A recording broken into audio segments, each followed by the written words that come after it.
Hello प्यारे बच्चों, welcome back to another maths video on Hero Minds. आप लोगों को प्यारे बच्चों मालूम है कि हम लोगों ने जो है foundation series class 9th start कर रखा है और ये हमारा इंट्रोडक्शन पार्ट है।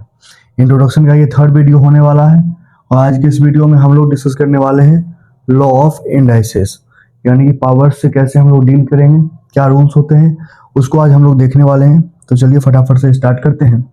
इंट्रोडक्शन में बेसिकली हम लोग इसके अंदर जो क्या डिस्कस करने वाले हैं वो है, तो बेसिकली पावर्स को ही डिस्कस करेंगे। तो चलिए, ये स्लाइड अपने काम का नहीं है, ये स्लाइड अपने काम का है। तो कहता है लॉ ऑफ इंडाइसेस के अंदर पहला रूल जो है कि आपको एक बात मैं बता रहा हूँ, इसको आप ध्यान में रखिएगा। जैसे मान के चलिए कि यहाँ पे कोई वेरिएबल लिखा हुआ है, सपोज दैट ए, तो यहाँ पे आपको जो है पावर 1 दिखना चाहिए, कुछ नहीं तो पावर 1 रहता है, यहाँ पर आपका कोफिशिएंट 1 रहता है और ये जो वेरिएबल होता है इसको हम लोग बोलते हैं बेस। क्या बोलते हैं प्यारे बच्चों? बेस बोलते हैं। आई होप की चीजें आपको जो है क्लियर हुई होंगी। अब चलिए थोड़ा सा और आगे चलते हैं और पहला रूल कहता है कि हमारा जो है अगर दो वेरिएबल इस फॉर्म में दिया हुआ हो या दो नंबर भी, तो हम लोग इसके पावर को क्या करते हैं, ऐड कर देते हैं। यहाँ पे ध्यान देने वाली चीज ये है कि बीच में जो है मल्टीप्लीकेशन का साइन होना चाहिए और बेस जो है वो सेम होना चाहिए। वो एक्स वाई जेड कुछ भी हो सकता है, वो कोई कांस्टेंट नंबर भी हो सकता है। आई होप कि समझ में आया होगा। इस पे बेस्ट एक एग्जांपल अगर हम लोग देखना चाहें तो जैसे मान के चलिए x की पावर 2 इंटू एक्स की पावर 3, तो ये क्या हो जाएगा प्यारे बच्चों, x की पावर मल्टीप्लीकेशन में बेस सेम है 3 to 5। बच्चे क्या करते हैं, x की पावर 6 लिख देते हैं, जो कि बिल्कुल ही गलत है। चलिए, आई होप कि ये रूल समझ में आया होगा आपको। बहुत अच्छे। अब चलते हैं थोड़ा सा और आगे। Actually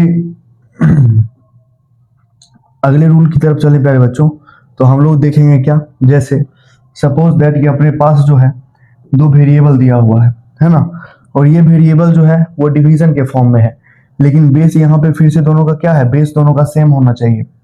let's take an example. जैसे मान के चलिए कि y की पावर मान के चलिए 5 है अपॉन y की पावर जो है वो 2 है। तो इस कंडीशन में हम लोग लिखेंगे y की पावर 5 माइनस 2, अपना आंसर आया होगा y की पावर 3। या फिर इसको जो है आप ऐसे भी देख सकते हैं, जैसे मान के चलिए y की पावर 5 डिवाइडेड बाय y की पावर 2, तो अपना आंसर जो आ रहा होगा y की पावर 5 माइनस 2 3 आ रहा होगा, क्योंकि ये फ्रैक्शन और डिवीजन दोनों जो होते हैं वो इक्विवेलेंट होते हैं।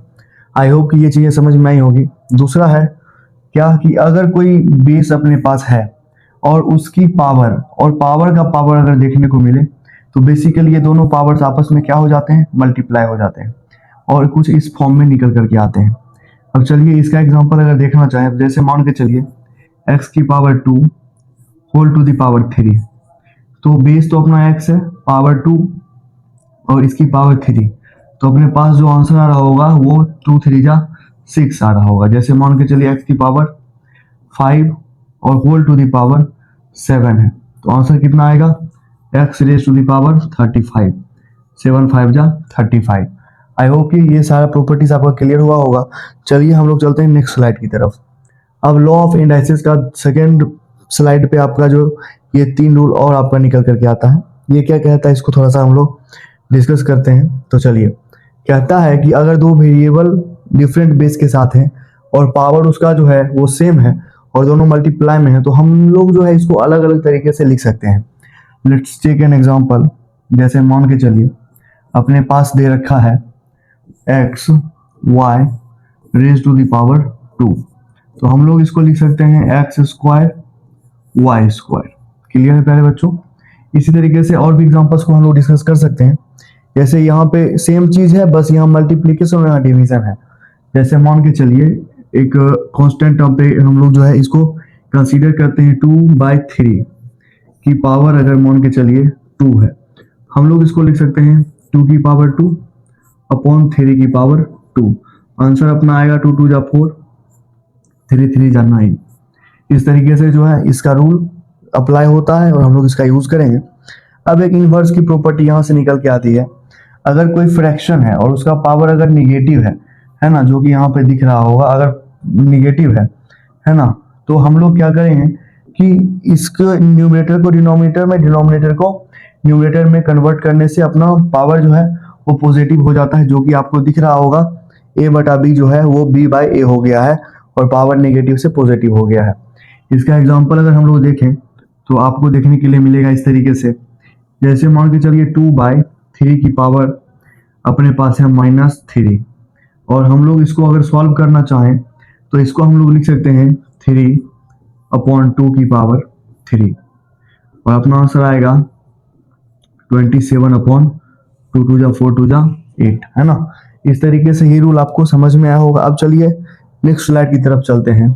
ये थोड़ा सा स्पेशल केस हो जाता है प्यारे बच्चों, क्योंकि एनी नंबर आप कंसीडर कर सकते हैं, है ना।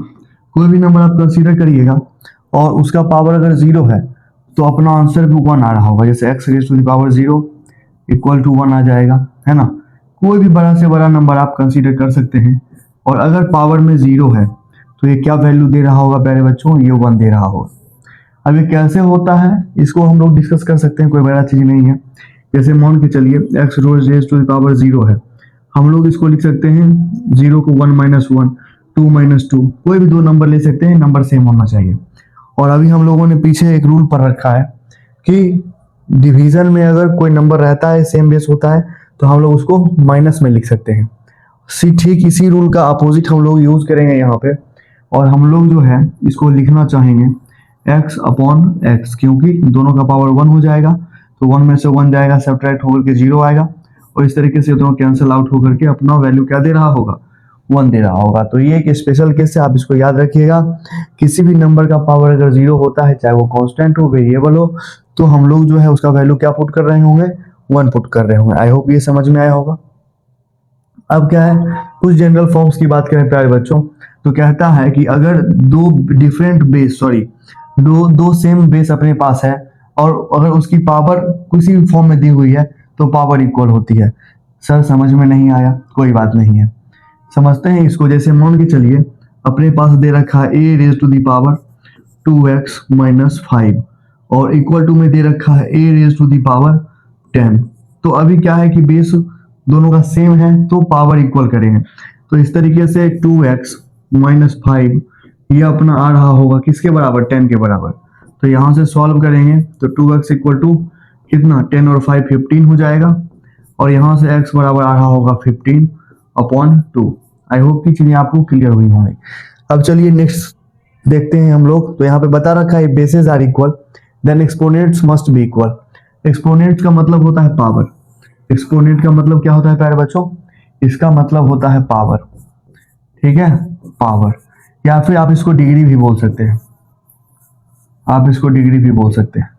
अब चलिए तो बताया है कि m बराबर n होता है अगर बेस सेम हो तो। चलते हैं नेक्स्ट स्लाइड की तरफ। तो इसके कुछ एप्लीकेशंस जो है हम लोग आगे यूज करेंगे। इन एप्लीकेशंस का यूज करके आप जो है अलजेब्रिक एक्सप्रेशंस को इजीली सिंप्लीफाई कर सकते हैं, है ना। और भी बहुत सारे पावर्स वाले कैलकुलेशन में इसका यूज देखने के लिए मिलता है। और लॉ ऑफ इंडाइसेस जो है हैंडलिंग ऑफ पावर, यानी कि टोटल मिलाकर के आपको जो है ये रूल याद रखना है, क्योंकि जब मान के चलिए पावर्स वगैरह का कॉन्सेप्ट यूज हो रहा होगा तो वहां पे आपको जो है चीजों को डील करने में बहुत ही ज्यादा आसानी होगी। आई होप चीजें समझ में आई होगी। अगले वीडियोस में जो है हम लोग रूट्स को डिस्कस कर रहे होंगे, यानी कि रूट भी एक तरह का पावर ही है, लेकिन उसको कैसे डील करना है उसका अप्रोच थोड़ा अलग होता है। हम लोग मिलते हैं नेक्स्ट वीडियो में। ऐसे ही वीडियोस को देखते रहिए और ऑफलाइन बैच को आप ज्वाइन कर सकते हैं कंटेंट को बड़े ही अच्छे से समझने और सीखने के लिए। Thank you so much for watching it, bye bye.